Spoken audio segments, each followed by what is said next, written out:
Tekoälyllä voidaan tuottaa monenlaista materiaalia, mutta siihen materiaaliin voi tulla outoja sävyjä tai jopa syrjivää sisältöä. Selvitetään seuraavaksi, mistä nämä johtuu.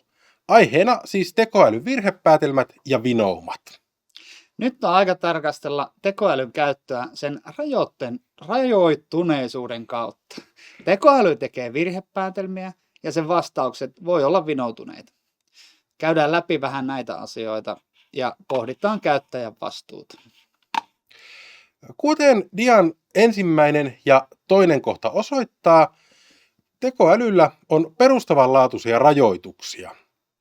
Meidän pitää ymmärtää, että tekoäly käsittelee, prosessoi ja tuottaa tietoa, mutta sillä ei ole ihmisen kaltaista ymmärrystä tai tietoisuutta. Tekoäly ei pysty ihmisen tavoin luomaan merkityksiä tai tulkitsemaan tietoa, vaikka erityisesti generatiivinen tekoäly jäljitteleekin tuotoksissaan ihmisen kaltaista toimintaa. Sen taustalla toimivat mallit perustuu pelkkään koneoppimiseen, algoritmeihin ja siihen taustalla olevaan dataan. Tämä jäljittely ja prosessointi ilman ymmärrystä asettaa suuren vastuun käyttäjälle. Tekoälyllä ei ole kykyä eettiseen tai moraaliseen pohdintaan, ei omaa tuntoa tai kykyä tunteisiin ja empatiaan. Edellä mainitusta syistä johtuen erityinen vastuu tekoälyn luoman tiedon hyödyntämisestä ja tulkinnasta on aina sen käyttäjillä, eli meillä ihmisillä. Jotta tekoälyä voitaisiin hyödyntää kasvatuksessa ja koulutuksessa lainmukaisesti, turvallisesti, luotettavasti ja oikeudenmukaisesti, sen käyttäjien täytyy ymmärtää, mitä tekoäly todella on.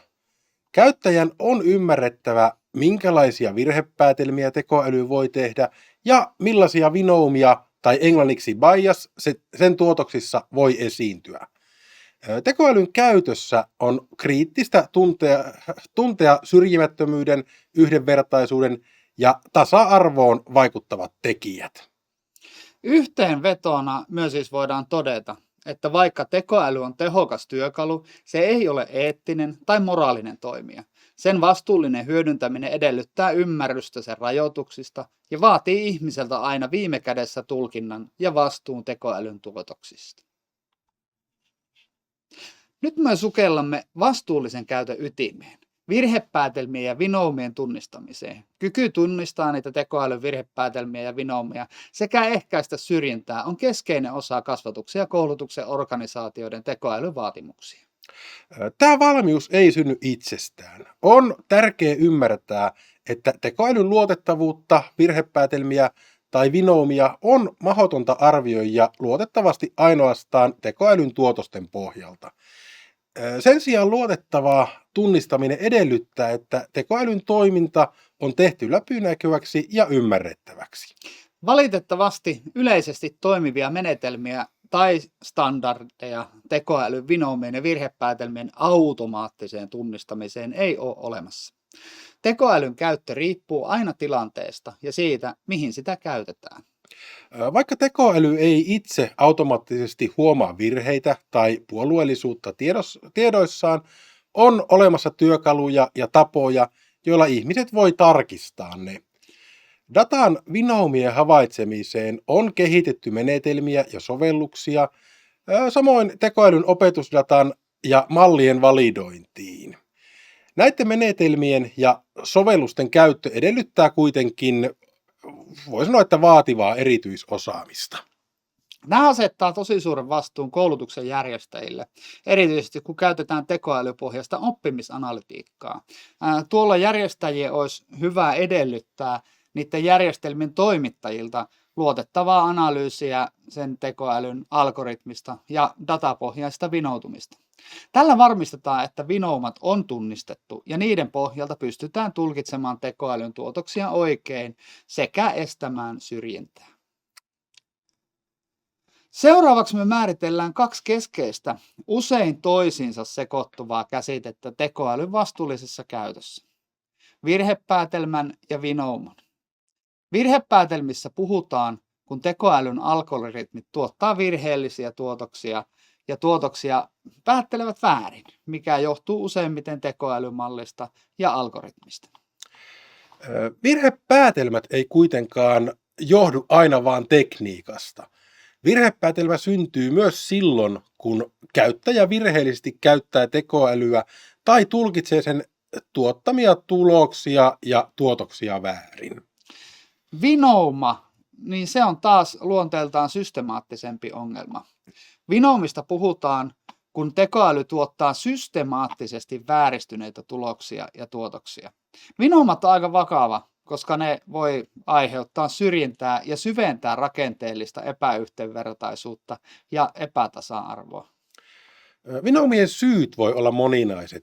Vinoumat voi johtua joko käytetystä datasta, algoritmien toiminnasta tai jopa tietoisesta valinnasta. Esimerkiksi tekoälyn käyttämä opetusdata voi olla koottu toisesta kontekstista tai populaatiosta, ja sitä sovelletaan nykyiseen tilanteeseen ja populaatioon. Esimerkiksi tekoälyä koulutettaessa syötettiin paljon kuvia rehtoreista. Menneisyydessä rehtorit oli usein miehiä, mutta nykypäivänä tilanne on aivan toinen. Tekoäly voi kuitenkin vanhan datan perusteella edelleen oletusarvoisesti piirtää rehtorin pääsääntöisesti mieheksi.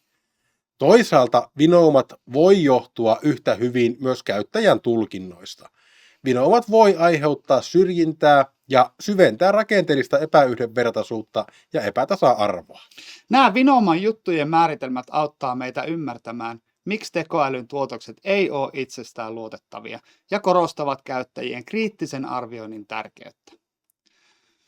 Katsotaanpa sitten niitä taitoja, joita me tarvitaan sen tekoälyn virhepäätelmien ja vinoumien tunnistamiseen. Kuten me todettiin, tekoälyn tuotokset ei ole itsessään luotettavia. Tämän luotettavuuden ja oikeudellisuuden arviointiin puolestaan edellytetään käyttäjiltä hyviä tekoälytaitoja. Tekoälytaidot on laaja kokonaisuus.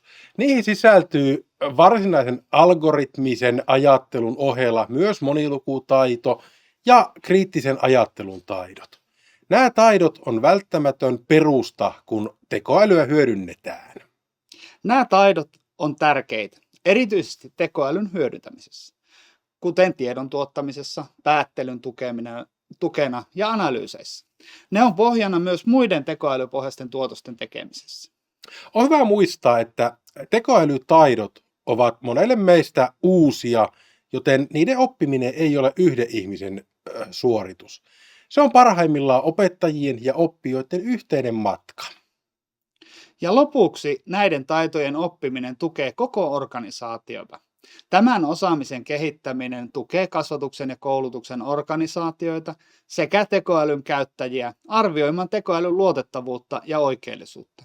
Erityisen tärkeää on, että se auttaa arvioimaan tekoälyn ja sen käytön etiikkaa. Nyt me pureudutaan siihen, mistä nämä virhepäätelmät ja syrjintäriskit todella kumpuavat. Karkeasti ottaen tekoälyn käytön virhepäätelmät ja vinoumat sekä syrjintäriskit voidaan jakaa 3 pääluokkaan. Ensimmäinen luokka liittyy itse tekoälyn toiminnasta johtuviin vinoumiin, joita on esimerkiksi algoritmien ja datan vinouma.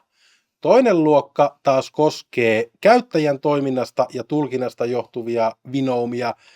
Näitä on esimerkiksi sitten puutteelliset käyttötaidot tai tekoälyn tuottaman tiedon väärä tulkinta ja ymmärtäminen. Erityisen kriittistä on tunnistaa 3. luokka, eli systeemisestä vinoutumista johtuvat riskit. Nämä johtuu koulutusjärjestelmän toiminnasta ja organisaation toimintakulttuurista. Esimerkiksi koulutusjärjestelmän rakenteet ja toimintatavat voi vaikuttaa siihen käytettävään dataan sekä tiedon käsittelyyn, ja se luo sitten niitä vinoumia. Esimerkiksi jos koulutuksen järjestäjä keräisi vaikkapa oppilashallintojärjestelmästä puutteellista tai vajaata oppijadataa syrjäytymisriskin tunnistamiseen. Tekoälymalli voisi vinoutua ja se voisi alkaa arvioida oppijoita liian kapeiden kriteereiden perusteella, mikä saattaisi sitten virheellisesti nostaa esiin oppijoita, joita se riski ei koske. Tällainen vinouma olisi seurausta tiedonkäsittelytavoista. Näin ei kuitenkaan pitäisi toimia. Lisäksi meidän on huomioitava tekoälyn kehityksen yleinen konteksti. Tekoälysovellusten kehittäminen ei ole irrallaan kulttuurisesta ja historiallisesta kontekstista, arvoista tai muista taustavaikuttimista. Tällä hetkellä erityisesti generatiivinen tekoäly pohjautuu pitkälti suuryhtiöiden kaupalliseen kehitystyöhön ja niiden tarjoamien pilvipalvelimien laskentakapasiteettiin ja sitten tietysti siihen niiden käyttämään dataan. Ja juuri tässä piilee suuri haaste meidän koko Suomen koulutusjärjestelmän kannalta. Tekoälysovelluksista on nimittäin harvoin huomioitu esimerkiksi just suomen kielen erityispiirteet ja kulttuurinen konteksti. Samoin usein jää huomioimatta suomalaisten opetussuunnitelmien ja tulkintojen perusteiden arvopohja. Tämä kaupallinen ja globaali kehityspohja luo siis itsessään systeemisiä vinoumia, kun niitä sovelletaan meidän kansalliseen koulutuskontekstiin. Virheet algoritmeissa tai tekoälymallin luonnissa. Niin, paneudutaan vielä lopuksi tekoälyn vinoutumien ja virhepäätelmien konkreettisiin lähteisiin.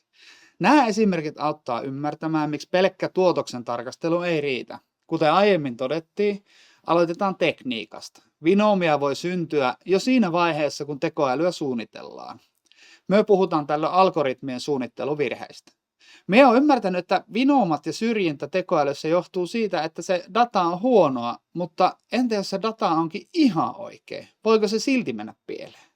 No kyllähän se voi. Ja tämä on tosi tärkeä huomio. Vaikka se käytetty data itsessään olisi ihan virheetöntä, niin suunnitteluvirheet siinä vaiheessa, kun niitä algoritmeja tai tekoälymallia kehitetään, voi vinouttaa niitä algoritmeja ja sitä, miten ne dataa tulkitsee. No, millaisista virheellistä jutuista me nyt puhutaan? No ne virheet voi olla niin isoja loogisia suunnitteluvirheitä kuin ihan pieniä teknisiä virheitäkin siinä koodissa. Koko se prosessi, miten ne algoritmit kehitetään, miten se tekoälymalli koulutetaan ja miten se testaus ja jälkiprosessointi tehdään, vaikuttaa ihan suunnattomasti siihen, onko niissä algoritmeissa ja tekoälyn toiminnassa vinoumia. Keksittynä esimerkkinä koulun uusi lukujärjestyksiä tekevä tekoäly asetti kaikki valinnaiset pitkän matematiikan kurssit samaan aikaan pakollisten ruotsin tuntien kanssa, koska algoritmin suunnittelussa oli tehty virhe, joka priorisoi tiettyjä luokkatiloja sen sijaan, että olisi katsottu niitä oppijoiden kurssitoiveita. Vaikka oppilaiden täysin oikea valintadata oli syötetty sinne järjestelmään. Aivan, eli ne vinoumat voisi näkyä niin kuin kielteisinä yhdenvertaisuusvaikutuksina, eli käytännössä ihan selvänä syrjintänä, vaikka se alkuperäinen data olisi ollut aivan puhdasta. Kyllä. Kakkoskohtana datan käyttö väärässä yhteydessä. Aivan. Tämä kuulostaa siis siltä, että vaikka tieto olisi oikein, sitä käytetään väärään asiaan. Just näin. Sille tekoälymallille on saatettu valita opetusdataksi semmoista tietoa, joka ei vaan sovi siihen käyttökohteeseen. Sen datan ilmaisuvoima, eli se mitä se oikeasti kertoo, ei vaan riitä kuvaamaan niitä haluttuja juttuja. Eli sinänsä ihan oikeaa dataa käytetään väärässä paikassa tai ne muuttujat, joita tarkastellaan, on valittu väärin. Kolmas keskeinen ongelma liittyy siihen datan määrään. Jos tekoälyn opetukseen käytetty datan määrä on ollut liian vähäinen, mallin luotettavuus heikkenee aivan välittömästi. Jos sitä opetukseen käytettävää dataa on ollut liian vähän, niin ei sillä vaan pysty tekemään laadukkaita ja tarkkoja tekoälymalleja. Eikä niitä pysty kunnolla testaamaankaan. Tämä johtaa tosi helposti virhepäätelmiin ja vinoutumiin. Ja monesti koneoppiminen vaatii ihan valtavan suuria datamassoja, sitä niin sanottua big dataa, että se alkaa niin toimimaan luotettavasti. Esimerkiksi tekoäly ennusti virheellisesti, että kukaan ei halua lukea pitkään saksaa, koska tekoäly oli opetettu vain yhden pienen matikkapainotteisen luokan 8C kurssivalintadatalla. Eli dataa pitää olla tosi paljon. Mutta entä jos se data on jo valmis pinksallaan? No tämä on just se ydinongelma. Jos se opetusdata on valittu alun perin virheellisesti, se voi olla vaikka tosi yksipuolista tai se ei vaan sovi siihen tarkoitukseen, niin silloin se koko homma menee pieleen. Data voi silloin edustaa tosi huonosti sitä laajempaa joukkoa ja sen ominaisuuksia. tämä luo sitten väkisin niitä vinoumia sinne tekoälymalliin ja sitä kautta niitä tuloksia, mitä se tekoäly sitten tuottaa. No, minkälaisia muunlaisia ongelmia voi tulla sitten siinä lähtödatassa? No, lähtödatassa olevat puutteet tarkoittaa yksinkertaisesti sitä, että datajoukoissa on reikiä, eli puuttuu aivan olennaisia tietoja tai siellä on vääriä tietoja. Siellä voi olla virheellisiä arvoja ja sieltä puuttuu kokonaan tietoja. Ja onhan se nyt selvää, että jos data on valmiiksi virheellistä, niin ei se tekoälyn tuotoskaan silloin voi olla oikea. Ja sen takia se datan siivoaminen ja laadun varmistus on ehkä kaikkein ainakin yksi olennaisimmista vaiheista koko sen tekoälyn kehittämisessä. Niiden puuttuvien tai oudolta näyttävien arvojen korjaaminen, niin siihen on olemassa erilaisia menetelmiä, mutta niiden luotettavuus pitää aina erikseen arvioida tarkkaan. Tästä esimerkkinä tekoäly jättäisi Maijan pois koulukyyntisuunnitelmasta, koska hänen kotiosoitetieto puuttuu kokonaan sieltä oppijarekisteristä. Kerrotko, Matti, mitä tarkoitetaan väärällä yleistämisellä tässä kontekstissa? No joo, eli tekoälyn kanssa on helppo sortua siihen, että tehdään vääriä yleistyksiä eri ryhmien, eri populaatioiden välillä. Etenkin siellä oppimisanalytiikan puolella pitää olla tarkkana, että eri oppilasryhmien, joukkojen välillä ei voi tehdä suoria johtopäätöksiä. Ihan esimerkkinä, vaikka sulla olisi dataa luokan 5A-oppimisesta tosi pitkältä ajalta, niin sinä et voi sen pohjalta tehdä kovin vahvoja päätelmiä luokasta 5B. Eikä siinä kaikki edes viime vuoden 5B-luokan tuloksista, niin ei voi suoraan yhdistää tämän vuoden 5B-luokkaan. Tilanteet muuttuu. Seuraavana listalla on aggregointi. Tämä termi ei ainakaan mulle aukea kaikkein hyvin, niin miten se menee? No, aggregointi tarkoittaa käytännössä tietojen yhdistelyä ja niputtamista, esimerkiksi niin kuin keskiarvojen laskemista. Jos sinulla on tosi heterogeeninen eli kirjava aineisto ja siitä laskee niitä keskiarvoja tai tekee malleja, jotka perustuu niihin keskiarvoihin, niin se tulos ei kuvaa enää kovin hyvin sitä alkuperäistä kohderyhmää, eikä sitä voi ainakaan soveltaa yksittäiseen oppijaan enää. Sen sijaan, että käytettäisiin näitä ryhmään perustuvia laskelmia, kuten vaikka sitä kuuluisaa Gaussin käyrää, niin tarkempia tuloksia tekoälyssä ja oppimisanalytiikissa saadaan usein käyttämällä yksilön omaa pitkän ajan dataa. Sitä kutsutaan ideograafiseksi lähestymistavaksi ja konkretisoituna tämä voisi tarkoittaa esimerkiksi tilannetta, jossa tekoäly suosittelee opettajalle hitaampaa etenemistahtia, koska se on laskenut koko luokan oppimistulosten keskiarvon. Ja se peitti sitten alleen sen, että luokassa oli 10 huippunopeaa oppijaa ja 10 erityisen tuen tarvitsijaa. Viimeisenä ongelmakohtana käsittelemme vanhentunutta dataa. Se on myös yleinen kompastuskivi. Se data, jolla se malli on koulutettu, voi kuvata mennyttä aikaa ja vanhaa tilannetta ja vanhoja rakenteita. Silloin se sopii tosi huonosti selittämään tätä nykyistä tilannetta. Esimerkiksi aiemmin kerätty data voi heijastaa asenteita, jotka oli yleisiä joskus ennen. Tai siellä näkyy syrjintään liittyviä epäyhdenvertaisuutta tai sukupuolten välistä epätasa-arvoa. Samoin jos koulutusjärjestelmään, opetussuunnitelmiin tai tutkintojen perusteisiin on tullut isoja muutoksia, pitää tosi tarkkaan miettiä, miten se vanha data oppijoista enää sopii tähän päivään. Se ydinkysymys on, että kuinka hyvin se historia ylipäätään voi ennustaa tulevaisuutta.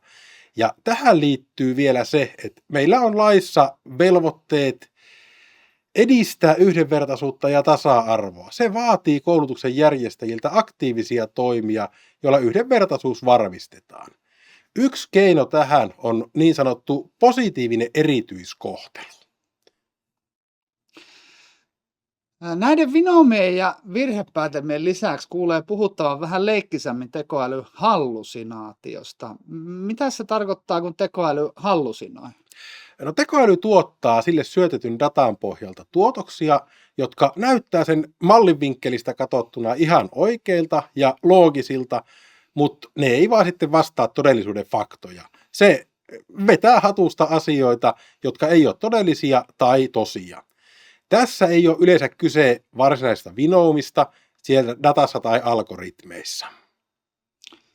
No miten näitä vinoumia ja syrjintäriskejä sitten valvotaan? Puhutaan tekoälymallin yhdenvertaisuusauditoinnista ja testauksesta.